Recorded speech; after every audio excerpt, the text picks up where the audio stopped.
What if I told you that the face you've seen your whole life may not be the face of Jesus at all? We've seen him in paintings, statues, and movies, but the Bible gives clues most people never notice. Tonight, we uncover the face of Jesus Christ.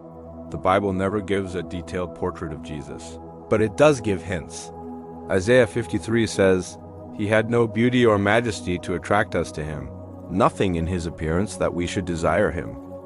He wasn't described as striking, royal-looking, or glowing with outward beauty. This means Jesus looked ordinary. He blended in. He was one of the people. The Son of God walked among humanity, looking just like any other man of his time and place. It wasn't his physical appearance that made people stop and listen. It was something far more powerful. It was the truth he spoke and the authority with which he spoke it. He looked ordinary, but his words and actions were anything but. So, what would that ordinary appearance have been?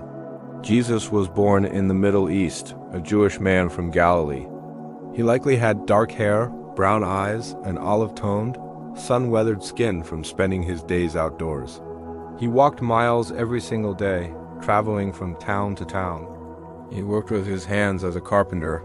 He lived under the hot Middle Eastern sun. His physique would have been that of a laborer, strong and lean.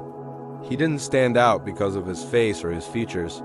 He stood out because of his divine authority, his compassion, and the miracles he performed. People followed him not for how he looked, but for who he was.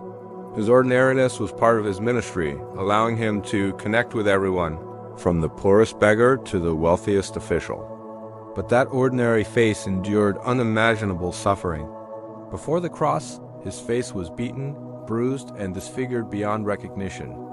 Isaiah 52 says, "His appearance was so disfigured beyond that of any human being, and his form marred beyond human likeness. The face that had looked upon thousands with love was destroyed by hatred and violence. It was spit upon, struck, and crowned with thorns."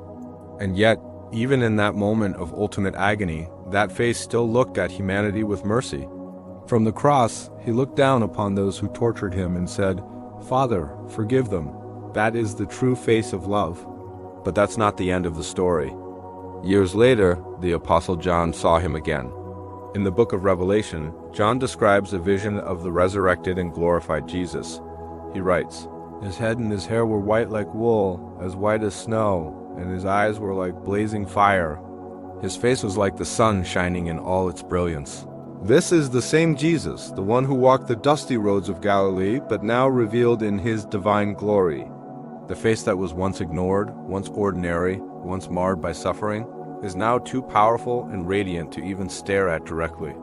This is the face of the King of Kings, the victorious Lord of all. So, in the end, it was never about how Jesus looked. It was about how he looked at you. He looked at the outcast with acceptance. He looked at the sinner with forgiveness. He looked at the brokenhearted with compassion. He looked at each person with love and purpose. And the Bible promises that one day every eye will see him. Not the face in a painting, but the true, glorified face of the Savior. Thanks for watching. If this message moved you, please like and subscribe for more content that explores faith in a deeper way.